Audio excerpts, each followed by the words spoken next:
दोस्तों स्वागत है आप सभी का आपके अपने चैनल विद्या जोन में। दोस्तों 31 मई को जो यूपी पुलिस कांस्टेबल के लिए आरडब्ल्यूए पर वीकली मॉक टेस्ट आया था उसके हमने जीके जीएस के प्रश्नों का तो एनालिसिस कर लिया था। हिंदी के प्रश्न रह गए थे तो लेट हो गए, लेकिन फिर भी क्वेश्चन तो एक बार आप देख ही लीजिए, एक बार आपके सामने से निकल जाएंगे तो हो सकता है यहाँ से या इससे रिलेटेड कोई भी क्वेश्चन फंस जाए एग्ज़ाम में तो बेहतर ही होगा। तो एक बार आप देख लीजिए। और साथ ही मैं आपको बता दूं जीके जीएस का एनालिसिस कराया जा चुका है और हमारे टेलीग्राम को आप ज्वाइन कर लीजिएगा। वहाँ पर जो है आपके ठीक है एग्ज़ाम ओरिएंटेड आपके लिए कंटेंट हम वहाँ पर लगातार प्रोवाइड कर रहे हैं। देखिएगा विद्या जोन ये टेलीग्राम है, यहाँ पर आपको इसका लिंक मिल जाएगा विद्या_जोन। इसको मैं वीडियो के कमेंट बॉक्स में भी पिन करा दूंगा, साथ ही डिस्क्रिप्शन में भी मिल जाएगा। देखिए यहाँ पर ये सोशल मीडिया से रिलेटेड कंटेंट डाला गया है क्योंकि एग्ज़ाम्स के लिए जो है आपके काफ़ी इंपॉर्टेंट है। सोशल मीडिया से भी एक दो प्रश्न ज़रूर ही पूछे जाते हैं, ठीक है। बाकी यहाँ पर पीवाईक्यू बेस्ड शॉर्ट नोट्स पड़े हुए हैं, जब फाइल सेक्शन में आप जाकर के देखेंगे शिखर सम्मेलन, महत्वपूर्ण सैन्य अभ्यास, उत्तर प्रदेश, महत्वपूर्ण करंट अफेयर्स, तो वो सब चीज़ें आपको यहाँ पर मिल जाएंगी। यूपीएसआई में आपने देखा ही था प्रीवियस ईयर के जो शॉर्ट नोट्स हमारे द्वारा बनाए गए थे, ठीक है। तो आइए शुरू करते हैं बिना किसी देरी के अपने प्रश्नों को। हिंदी के 37 प्रश्न होते हैं, उनको देखेंगे कौन कौन से प्रश्न हैं। आइए यहाँ पर क्वेश्चन नंबर आपका शायद 51 से हिंदी स्टार्ट होता है, तो 51 से हिंदी के प्रश्नों को हम देखते हैं। आइए तो पहला प्रश्न क्या है हिंदी का, ठीक है, ये 31 मई वाला है। हिंदी का पहला प्रश्न 51 से स्टार्ट है। पहला प्रश्न आपका शाह और सा वर्णों के उच्चारण स्थान क्रम से कौन कौन से हैं। तो तालु और मूर्धा, मूर्धा और तालु, कंठ और तालु, दांत और ओष्ठ, ठीक है। देखिए शाह की अगर हम बात करें तो शाह आपका कहाँ से उच्चारित होता है, ये तालु से उच्चारित होता है, ठीक है। और आपका जो सा है, ठीक है, सा ये मूर्धन्य होता है, ठीक है। तो आपका आंसर हो जाएगा ए आंसर यहाँ पर आपका करेक्ट हो जाएगा, तालु और मूर्धन्य। देखिए यहाँ पर अगर हम बात करें तो तालव्य के अंतर्गत कौन कौन से आते हैं, ठीक है। छोटी ई बड़ी ई दोनों आती हैं, ठीक है। चा वर्ग पूरा तालव्य में आता है, ठीक है। चाचा जाझा अंग और या भी जो है तालव्य में आता है। शावर्ण की अगर हम बात करें तो ये मूर्धन्य होता है और इसके साथ ही री और टा वर्ग पूरा मूर्धन्य होता है, ठीक है। टाठा डाढ़ा अणा और रा भी जो है मूर्धन्य होता है, ठीक है। तो ये आपका इसका आंसर हो जाएगा ए। नेक्स्ट है संपाद और भीड़ शब्द संज्ञा की किस श्रेणी में आते हैं, ठीक है। संपाद और भीड़ शब्द संज्ञा की किस श्रेणी में आते हैं, व्यक्तिवाचक, जातिवाचक, समूहवाचक और भाववाचक, ठीक है। तो देखिए यहाँ पर मुझे लगता है इन्होंने ये यहाँ पर संपाद शब्द गलत दे दिया है, ठीक है, क्योंकि संपाद शब्द क्या होता है मुझे तो कुछ समझ में आ नहीं रहा है, लेकिन मैं यहाँ पर भीड़ से आइडिया लगा सकता हूँ, ठीक है। भीड़ क्या होता है आपका समूहवाचक होता है, तो सी ऑप्शन यहाँ पर आपका करेक्ट हो जाएगा। संज्ञा के मुख्य रूप से 3 ही भेद होते हैं, व्यक्तिवाचक, जातिवाचक और भाववाचक, ठीक है। व्यक्तिवाचक, जातिवाचक और भाववाचक। आगे चलते हैं। नेक्स्ट क्वेश्चन आपका जैसा देश वैसा भेष, इस लोकोक्ति में जैसा कौन सा सर्वनाम है, ठीक है। जैसा देश वैसा भेष में कौन सा सर्वनाम प्रयुक्त हुआ है, निश्चयवाचक, संबंधवाचक, प्रश्नवाचक और अनिश्चयवाचक, ठीक है। तो देखिए जैसा वैसा, तो यहाँ पर क्या है, एक संबंध बन रहा है। देखिए वाक्य में जैसा और वैसा शब्द दो अलग अलग बातों या उपवाक्यों के बीच संबंध को प्रकट कर रहे हैं, तो यहाँ पर संबंधवाचक हो जाएगा आपका बी ऑप्शन यहाँ पर एकदम करेक्ट हो जाएगा, ठीक है। नेक्स्ट क्वेश्चन पर चलते हैं। और हिंदी में सर्वनाम के कुल 6 भेद होते हैं, ये भी आप जानते चलें, पुरुषवाचक, निश्चयवाचक, अनिश्चयवाचक, संबंधवाचक, प्रश्नवाचक और निजवाचक, ठीक है। तो चलते हैं नेक्स्ट क्वेश्चन पर। नेक्स्ट क्वेश्चन हमारा है आपका राम के समान वीर कोई नहीं है, ठीक है। राम के समान वीर कोई नहीं है, इस वाक्य में राम के समान कौन सा विशेषण है यहाँ पर, ठीक है। गुणवाचक, संख्यावाचक, सार्वनामिक या क्रिया विशेषण, ठीक है। तो ये गुण को प्रतीत कर रहा है, राम जी के गुण को यहाँ पर बताया गया है, तो गुणवाचक हो जाएगा, ए ऑप्शन यहाँ पर आपके करेक्ट हो जाएगा, ठीक है। जो विशेषण शब्द किसी संज्ञा या सर्वनाम के गुण, दोष, रूप, रंग, आकार, दशा या तुलनात्मक स्थिति का बोध कराता है उन्हें गुणवाचक विशेषण कहा जाता है। और विशेषण के आप सभी जानते हैं मुख्य रूप से 4 भेद होते हैं, गुणवाचक, संख्यावाचक, परिमाणवाचक और सार्वनामिक, ठीक है। तो यहाँ पर गुणवाचक इसका आंसर हो गया है। नेक्स्ट क्वेश्चन है 55, वह गाता हुआ जा रहा है, इस वाक्य में कौन सी क्रिया है। वह गाता हुआ जा रहा है, इस वाक्य में कौन सी क्रिया है, संयुक्त क्रिया, नाम धातु क्रिया, प्रेरणार्थक क्रिया या मिश्र क्रिया, ठीक है। तो यहाँ पर अगर हम बात करें वह गाता हुआ जा रहा है, ठीक है, इसमें क्या है, मुख्य क्रिया तो हो गई आपकी गाना और सहायक क्रिया क्या है यहाँ पर आपका जाना, ठीक है, क्योंकि वो गाता हुआ जा रहा है। अब यहाँ पर हम देखेंगे तो ये मिलाकर के, ठीक है, वाक्य कौन सा बन रहा है, ये संयुक्त वाक्य बन रहा है। ए ऑप्शन यहाँ पर आपका करेक्ट हो जाएगा, ठीक है। देखिए, जब दो या दो से अधिक क्रियाएं मिलकर किसी पूर्ण कार्य को संपन्न करती हैं तो उसे संयुक्त क्रिया कहते हैं, ठीक है, उसे संयुक्त क्रिया कहते हैं, ठीक है। और ये वाक्य कैसा बन रहा है, तो क्रिया के बारे में ही पूछ रहा है, ठीक है, तो संयुक्त क्रिया होगा यहाँ पर, सीधा सीधा क्रिया के बारे में ही पूछा गया है। वह क्रोध से चिल्लाया, इस वाक्य में क्रोध से कौन सा क्रिया विशेषण है, ठीक है, वह क्रोध से चिल्लाया, इसमें कौन सा क्रिया विशेषण है, कालवाचक, स्थानवाचक, रीतिवाचक, परिमाणवाचक, ठीक है। देखिए, क्रोध से चिल्लाने को यहाँ पर जो है प्रस्तुत किया गया है। ये क्या है, ये ढंग, तरीका या शैली को प्रकट कर रहा है। तो एक रीति हो गई ना, रीति जो आती है वो ढंग में आती है, ठीक है। क्रोध से चिल्लाया, उसके चिल्लाने के ढंग को ये प्रस्तुत कर रहा है। तो जिन अव्यय शब्दों से क्रिया के होने की रीति, विधि या तरीके का पता चलता है उन्हें रीतिवाचक क्रिया विशेषण कहते हैं, ठीक है। तो आगे चलते हैं, नेक्स्ट क्वेश्चन क्या है, छी यहाँ कितनी बदबू है। ये वाक्य है एक, इस वाक्य में छी कौन सा अव्यय है, ठीक है। तो छी कौन सा अव्यय आप सभी जानते हैं, एक्सक्लेमेटरी मार्क भी लगा हुआ है, जिसे हम विस्मयादि बोधक चिन्ह बोलते हैं। तो आंसर हो जाएगा आपका विस्मयादि बोधक, बी ऑप्शन एकदम करेक्ट हो जाएगा। निर्जन शब्द निर उपसर्ग का क्या अर्थ है, ठीक है, निर्जन शब्द में निर उपसर्ग का क्या अर्थ है, तो विरोध, अभाव, समीप और निषेध। देखिए, जहाँ पर जन होंगे तो वो तो हो गया जहाँ मतलब वहाँ पर जन आपके मौजूद हैं। निर्जन क्या हो जाएगा, अभाव को आपका प्रस्तुत करता है। तो बी ऑप्शन आपका करेक्ट हो जाएगा, ठीक है, जहाँ मनुष्यों का अभाव हो उस जगह को, उस क्षेत्र को निर्जन बोलते हैं। अगला है, पठनीय शब्द में कौन सा कृत प्रत्यय लगा है, पठनीय शब्द में कौन सा कृत प्रत्यय लगा है, तब वे अनीय, या और आन। तो यहाँ पर देखिएगा, देखिए, एक आपकी धातु होती है पठ धातु, ठीक है, पट धातु। पट धातु में जब मैं अनीय प्रत्यय लगाऊंगा तो ये क्या बन जाएगा, पठनीय, ठीक है, पठनीय बन जाएगा। तो आपका आंसर हो जाएगा अनीय। तो कौन सा प्रत्यय लगा हुआ है यहाँ पर, अनीय, ठीक है। और ये क्रिया या धातु के अंत में लगने वाले प्रत्यय को कृत प्रत्यय कहा जाता है और इनसे बने शब्दों को कृदंत कहते हैं, ठीक है। तो ये पठनीय जो शब्द है, इसे ये क्या है, ये कृदंत है। अगला है, विद्यार्थी शब्द में कौन सी स्वर संधि है, विद्यार्थी शब्द में कौन सी स्वर संधि है।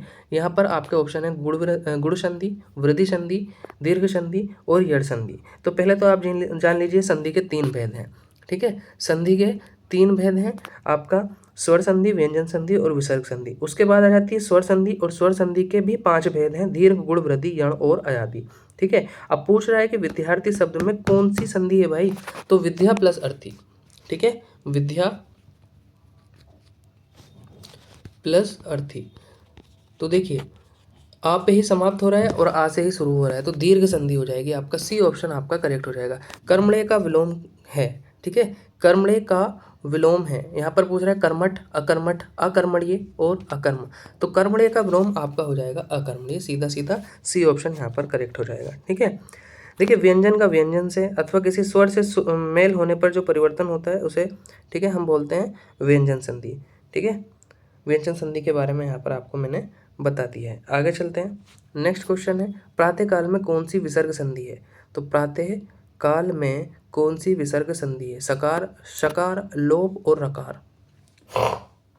तो विसर्ग संधि को भी यहाँ पर थोड़ा आगे डिटेल में पूछ लिया है, सकार, सकार, लोप और रकार। देखिए, प्रातः काल का संधि विच्छेद अगर हम करते हैं तो प्रातः प्लस काल यही बन जाता है, ठीक है। तो इसमें कौन सी संधि आ जाएगी आपकी, ठीक है, कौन सी संधि आएगी यहाँ पर, विसर्ग संधि, यहाँ पर लोप आएगा, ठीक है, लोप आएगा। देखिए, विसर्ग संधि के नियम अनुसार जब आप यहाँ पर देखेंगे, ठीक है, सकार, शकार और रकार, ठीक है, यहाँ पर लोप आएगा भाई, लोप माना जाता है इसमें, ठीक है। इसको देख लेंगे एक बार डिटेल में, सी ऑप्शन करेक्ट हो जाएगा। अगला सवाल क्या है, चतुर्मुख शब्द में कौन सा समास है, ठीक है, 4 है मुख जिसके, तो कर्मधारय, द्विगु, बहुव्रीहि या तत्पुरुष। तो चतुर्मुख शब्द में कौन सा समास है, ठीक है। तो यहाँ पर देखिए, बहुव्रीहि समास है, जब अन्य पद प्रधान हो तो बहुव्रीहि समास होगा। यहाँ पर 4 है मुख जिसके, अर्थात ब्रह्मा जी के, किसके मुख 4 हैं, ब्रह्मा जी के। तो इस पद में क्या है, जो कोई अन्य पद प्रधान है, ठीक है, तो बहुव्रीहि समास वहाँ पर होता है। आगे चलते हैं नेक्स्ट क्वेश्चन पर, संस्कृत शब्द हस्ती का सही तद्भव क्या है? ठीक है, हस्ती का सही तद्भव क्या है? हाथ, हाथी, हस्ती और हथिनी। ठीक है, तो हस्ती का सही जो है आपका तद्भव क्या होता है? हाथी। ठीक है, बी ऑप्शन आपका करेक्ट हो जाएगा। अग्नि का पर्यायवाची शब्द कौन सा नहीं है? ठीक है, तो अग्नि का पर्यायवाची शब्द कौन सा नहीं है? ठीक है, तो देखिए अग्नि का क्या क्या है? आपका पावक है, ऐसे ही बता देता हूँ, पावक है, अनल है, हुताशन है, दहन है, ज्वाला है, ठीक है, आग है, लेकिन पयोद नहीं है। ठीक है, पयोद किसका पर्यायवाची है? ये बादल का होता है। देखिए बादल, अगर हम जल के पर्यायवाची में अगर दा लगा दें, ठीक है, दा लगा दें तो यहाँ पर आपका हो जाता है बादल के पर्यायवाची। ठीक है, तो प प्लस ये द क्या हो जाएगा? पयोद, ये बादल का पर्यायवाची होगा। क्वेश्चन नंबर 66 है, उद्वेल का सबसे उपयुक्त विलोम शब्द क्या है? ठीक है, उद्वेल का सबसे उपयुक्त विलोम शब्द क्या है? निर्बल, शांत, अधीर और आहूत। ठीक है, उद्वेल का मतलब क्या होता है? जो चंचल हो, जो उथल पुथल से भरा हुआ है, उत्तेजित हो, उसको उद्वेल कहते हैं। ठीक है, तो इसका अपोजिट क्या होगा? शांत होगा, शांत होगा। अगले सवाल पर चलते हैं, रस शब्द का अनेकार्थी शब्द कौन सा नहीं है? ठीक है, रस शब्द का अनेकार्थी शब्द कौन सा नहीं है? ठीक है, तो देखिए जल को भी रस कहा जाता है, स्वाद रस में अनेकार्थी शब्द आता है, काव्य का प्राण ये भी होता है, लेकिन गंध रस का अनेकार्थी शब्द नहीं होता है। आगे चलते हैं, पंकज शब्द किस श्रेणी में आता है? ठीक है, पंकज शब्द किस श्रेणी में आता है? तो यहाँ पर अगर हम बात करें ऋणी, यौगिक, योग ऋण या यौगिक ऋणी। ठीक है, तो देखिए पंकज जो बना है वो पंक प्लस ज से बना है। ठीक है, तो पंक का मतलब होता है कीचड़, ठीक है, और ज सा मतलब होता है उत्पन्न होना। ठीक है, जैसे अंडज मतलब अंडे से बना हुआ, पंकज मतलब पंक जो है आपका कीचड़ से बना हुआ। ठीक है, पंक का मतलब होता है कीचड़। ठीक है, और ये किसका पर्यायवाची है? कमल का पर्यायवाची भी है। ठीक है, कीचड़ में उत्पन्न होने वाला, तो ये क्या है? एक योग ऋण, ये आपका योग ऋण शब्द है। ठीक है, योग रूढ़ी या योग ऋण, तो सी ऑप्शन यहाँ पर करेक्ट हो जाएगा। 69 है हमारा। संतान शब्द का लिंग क्या है? ठीक है, पुल्लिंग, स्त्रीलिंग, नपुंसकलिंग और उभयलिंग। तो संतान, उसकी संतान हम बोलते हैं ना, उसकी 5 संतानें हैं, तो स्त्रीलिंग होता है। बी ऑप्शन यहाँ पर करेक्ट हो जाएगा। राम से गलती हो गई, इस वाक्य में से कौन सा कारक है? ठीक है, तो कर्ता ने कर्म को करण से, ठीक है, अब यहाँ पर पूछ रहा है आपका राम से गलती हो गई है। ठीक है, मतलब गलती किसने की है? कर्ता ने की है ना जो मुख्य पात्र है उसने गलती की है, तो यहाँ पर आप उसको करण पर मत ले जाना, यहाँ पर कर्ता कारक होगा। ठीक है, राम से जिससे गलती हुई, कर्ता ने, गलती किसने की है? कर्ता ने की है, राम ने की है, तो यहाँ पर आपका हो जाएगा कर्ता कारक। ध्यान से, जब वाक्य कर्मवाच्य भाववाच्य की स्थिति में होता है या असमर्थता सूचक वाक्य संरचना होती है तो कर्ता के साथ से या के द्वारा विभक्ति का प्रयोग किया जाता है। यह राम क्रिया का संपादन करने वाला है, अतः कर्ता कारक होगा। यहाँ पर राम के द्वारा गलती हो गई। मुझसे ये भारी काम नहीं होगा, ये किस वाच्य का उदाहरण है? ठीक है, ये किस वाच्य का उदाहरण है? मुझसे ये भारी काम नहीं होगा। कर्तवाच्य, कर्मवाच्य, भाववाच्य या हेतुवाच्य? नेक्स्ट ऑप्शन है आपका हेतुवाच्य। तो यहाँ पर मुझसे ये गलती भारी काम नहीं होगा। ठीक है, वाक्य में जो कर्म प्रधान है, काम को ये डिनोट कर रहा है। ठीक है, तो यहाँ पर क्या हो जाएगा आपका? कर्मवाच्य हो जाएगा। ठीक है, नेक्स्ट क्वेश्चन पर चलते हैं, 72 पे। निम्नलिखित में से कौन से वर्तनी की दृष्टि से पूर्णतः शुद्ध शब्द कौन सा है? निम्नलिखित में से वर्तनी की दृष्टि से पूर्णतः शुद्ध शब्द कौन सा है? तो त्रिभुज, आशीर्वाद, उज्ज्वल, निसंदेह। ठीक है, तो कौन सा सही है भाई? त्रिभुज तो गलत है क्योंकि छोटे ऊ की मात्रा आएगी। ठीक है, त्रिभुज तो गलत है। आशीर्वाद भी गलत है, यहाँ पर वाह के ऊपर आएगा रा जो टंग रहा है ऊपर। उज्ज्वल ठीक है। ठीक है, निसंदेह भी गलत है, यहाँ पर क्या लगता है? ठीक है, निसंदेह विसर्ग लगता है यहाँ पर, निसंदेह। तो आपका सी ऑप्शन करेक्ट हो जाएगा। ठीक है, सी ऑप्शन उज्ज्वल सही है, दोनों जा छोटे होते हैं उज्ज्वल में। 73वां प्रश्न है, निम्नलिखित में से कौन सा वाक्य शुद्ध है? शुद्ध वाक्य बताना है भाई। मुझे उस पर क्रोध आया, मुझे उस पर क्रोध आता है, मुझको उस पर क्रोध आया, मुझसे उस पर क्रोध आया। तो सीधा सीधा आपको पहला ही वाक्य सही लग रहा होगा, मुझे उस पर क्रोध आया, गुस्सा आया। ठीक है, एड़ी चोटी का पसीना एक करना, इस मुहावरे का अर्थ क्या होगा? बहुत घबराना, अत्यधिक परिश्रम करना, बीमार पड़ जाना, हार मान लेना। ठीक है, तो तो क्या होगा भाई, यहाँ पर एड़ी चोटी का पसीना बहाना मतलब अत्यधिक परिश्रम करना। ठीक है, कुछ यहाँ पर मैं आपको मुहावरे बताता हूँ। 9 2 11 होना, भाग जाना, दांतों तले उंगली दबाना, आश्चर्यचकित होना, अंगूठा दिखाना, एन वक्त पर मना कर देना, खून खोलना, अत्यधिक क्रोध आना। ठीक है, क्वेश्चन नंबर 75 है, नाच ना जाने आंगन टेढ़ा। ठीक है, जिससे कोई काम नहीं आता है तो वो क्या करता है, दूसरों पर जो है उस क्षेत्र को जो है यहाँ पर कुछ कमी निकाल देता है उसमें। तो आंगन का टेढ़ा होना, अपने दोस्त को दूसरे पर मरना, यहाँ पर नाचना सीखना कठिन है या बहाना बनाना, तो अपने दोस्त को दूसरों पर मरना। 76वां प्रश्न क्या है, चलत मोहन मृदुमंद बजत नुपुर झंझन, इस पंक्ति में कौन सा अलंकार है। ठीक है, तो कौन सा अलंकार है जी, अनुप्रास, यमक, उपमा और उत्प्रेक्षा। ठीक है, तो देखिएगा अनुप्रास, देखिए अलंकार का शाब्दिक अर्थ होता है आभूषण या गहना, और इसके दो भेद होते हैं, शब्द अलंकार और अर्थ अलंकार। ठीक है, अनुप्रास, यमक और श्रेयस अलंकार जो है ये शब्द अलंकार है।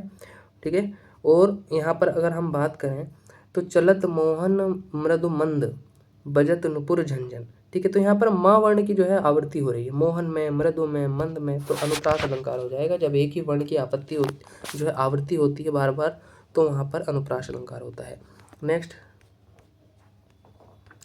जुगुप्सा स्थायी भाव किस रस का है। ठीक है, तो जुगुप्सा किस रस का स्थायी भाव है, शांत रस का, भयानक रस का, विभत्स रस का या करुण रस का। ठीक है, तो जुगुप्सा जो है वो आपका विभत्स रस का स्थायी भाव है। ठीक है, किसका, विभत्स रस का स्थायी भाव है। ठीक है, जुगुप्सा का सामान्य अर्थ होता है घृणा।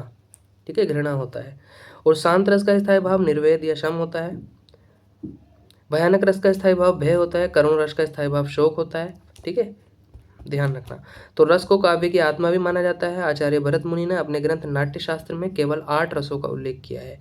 ठीक है, लेकिन वर्तमान में रसों की कुल संख्या 11 मानी जाती है और मूल रूप से 9 ही स्वीकार किए जाते हैं, जिन्हें नव रस कहा जाता है। ठीक है, श्रृंगार रस को रसराज भी कहा जाता है, रसों का राजा कहा जाता है। इसका स्थायी भाव रति या प्रेम होता है। वीर रस का स्थायी भाव उत्साह और रौद्र रस का स्थायी भाव क्रोध होता है। तो मैंने सभी आपको बता दिए यहाँ पर। 78 दोहा छंद के विषम चरणों 1 और 3 में कितनी मात्राएं होती हैं। ठीक है, देखिए दोहा 4 चरण होते हैं दोहे में। ठीक है, 1 2 3 4। ठीक है, तो जो पहला और तीसरा होता है इनमें कितनी मात्राएं होती हैं। तो दोहा एक मात्रिक अर्ध सम छंद होता है। इसके कुल 4 चरण होते हैं। इसके ठीक है विषम चरणों में यानी कि पहले और तीसरे चरण में 13 मात्राएं होती हैं। यहाँ पे भी 13 मात्राएं मिलेंगी, यहाँ पर भी 13 मात्राएं मिलेंगी, यहाँ 11 मिलेंगी, यहाँ 11 मिलेंगी। तो आंसर आपका हो जाएगा बी 13। अगले सवाल पर चलें। बीसल देव रासो नामक ग्रंथ की रचना किस कवि ने की थी। ठीक है, तो बीसल देव रासो किसका है भाई, बीसल देव रासो किसका है, चंद्रप्रदायी का है क्या, नरपति नाला, जागनिक और अमीर खुसरो। ठीक है, तो नरपति नाले का है बीसल देव रासो। ठीक है, जागनिक का है आलाखंड या परमाल रासो भी इसको कहा जाता है। ठीक है, और ये सब आदिकाल के हैं, वीरगाथा काल जिसको कहा जाता है। ठीक है, और अमीर खुसरो की क्या है, पहेलियां हैं। ठीक है, अमीर खुसरो की पहेलियां हैं। चंद्रप्रदायी का आप सभी जानते हैं, महाकाव्य जो है वो आपका हिंदी का पहला महाकाव्य भी माना जाता है, पृथ्वीराज रासो। 80 है, निर्गुण भक्ति शाखा के प्रमुख संत रैदास किसके शिष्य थे। तो रैदास किसके शिष्य थे भाई, कबीरदास जी के, स्वामी रामानंद जी के, वल्लभाचार्य जी के और मीराबाई के। तो रैदास किसके थे, स्वामी रामानंद जी के ही शिष्य थे। ठीक है, स्वामी रामानंद जी के। ठीक है, स्वामी रामानंद जी के शिष्य ही कबीर भी रहे हैं। इनके 12 प्रमुख शिष्य थे स्वामी रामानंद जी के। कबीरदास और रैदास इनके प्रमुख शिष्यों में से हैं। आगे चलते हैं। शिवा बावनी के रचनाकार कौन है। ठीक है, शिवा बावनी के रचनाकार कौन है, सोमनाथ, देवभूषण और रसलीन। तो शिवा बावनी जो रचना है वो भूषण कवि की है। ठीक है, शिवा बावनी के रचनाकार भूषण है और ये रीति काल के कवि हैं। ठीक है, रीति काल को श्रृंगार काल भी कहा जाता है। ठीक है, आप सभी को पता होगा। अगले सवाल पर चलते हैं। हिंदी साहित्य के प्रथम और सर्वश्रेष्ठ आंचलिक उपन्यास की रचना किसने की है। तो प्रेमचंद ने की है क्या, फणीश्वरनाथ रेणु, यशपाल और जैनेन्द्र कुमार। ठीक है, तो मेला आंचल नाम का जो लिखा है फणीश्वरनाथ रेणु जी ने लिखा है, बी ऑप्शन करेक्ट हो जाएगा यहाँ पर। ये क्या है, आंचलिक उपन्यास है, मेला आंचल 1954 में ठीक है लिखा गया था। फणीश्वरनाथ रेणु जी के द्वारा बिहार के पूर्णिया जिले से इनका संबंध है। अगले सवाल पर चलते हैं। अब अगला जो सवाल है आपका वो है पैराग्राफ पर बेस्ड है, ठीक है। पढ़ते हैं एक बार पैराग्राफ जल्दी से, फिर क्वेश्चंस को पढ़ लेंगे। देखिए एक बार क्वेश्चन को पढ़ लेते हैं पहले। 83 है आपका, भारत की नदियों में जल कम होता जा रहा है, इसका कारण क्या है? गंगा के किनारे बसे लोगों की आबादी लगभग, ठीक है, लगभग है। नदियों का पानी धीरे धीरे कम होता जाएगा, इस वाक्य में रेखांकित पद क्या है? गद्यांश में किस संकट की बात की गई है? अल नीनो का प्रभाव पड़ता है किस पर? ठीक है, तो इस बार मौसम विज्ञानियों ने घोषणा की हुई है कि अल नीनो प्रभाव के कारण मानसून कमजोर रह सकता है, ठीक है। ठीक है, तो मानसून पर पड़ेगा प्रभाव, आपको इसका आंसर मिल गया है। किस पर प्रभाव पड़ेगा? मानसून पर, ठीक है। इसका आंसर मिल गया आपको मानसून, इस प्रश्न का। देखते हैं, पैसेज पढ़ने की ज़रूरत भी नहीं है, मुझे तो ऐसे ही मिल जाएंगे। देखते हैं, गंगा के किनारे बसे लोगों की आबादी लगभग कितनी है? ठीक है, तो कितनी है? लगभग 40 करोड़। देखिए ये लिखा हुआ है, ये लिखा हुआ है यहाँ पर 40 करोड़, तो इसका आंसर हो जाएगा 40 करोड़। नदियों का पानी धीरे धीरे कम होता जा रहा है, तो इसका आंसर 40 करोड़ मिल गया है। ये कौन सा क्वेश्चन था? 84 था, ठीक है। तो 83, अगर हम यहाँ पर क्वेश्चन देखें 83, ठीक है। तो ग्लेशियरों का तेजी से पिघलना, इसका आंसर हो जाएगा ग्लेशियरों का तेजी से पिघलना। नदी में जल कम होता जा रहा है, इसका कारण क्या है? भारत की नदियों में जल कम होता जा रहा है, इसका कारण क्या है? ग्लेशियरों का तेजी से पिघलना, ठीक है।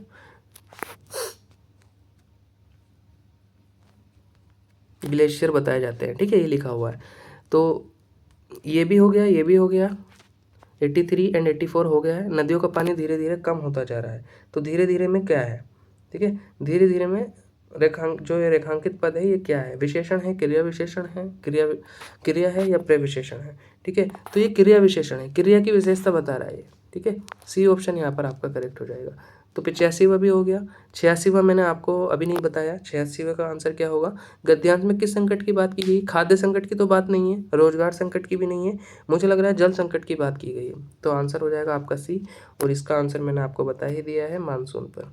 सी ऑप्शन यहाँ पर आपका करेक्ट हो जाएगा, ठीक है। तो ये लास्ट क्वेश्चन था हिंदी का, अल नीनो का प्रभाव पड़ता है मानसून पर, ठीक है।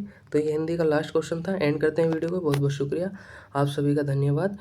टेलीग्राम को ज्वाइन कर लीजिएगा, वहाँ पर आपको शॉर्ट नोट्स मिल जाएंगे एग्जाम ओरिएंटेड, ठीक है। जैसे आपका जीएसटी हुआ, विमुद्रीकरण, सोशल मीडिया, ठीक है, सतत विकास लक्ष्य, वन डिस्ट्रिक्ट वन प्रोडक्ट, ये सब मैं आपको वहाँ पर वीडियो के माध्यम से कराने जा रहा हूँ। थैंक यू सो मच, धन्यवाद, जय Hind, all the best for your exam.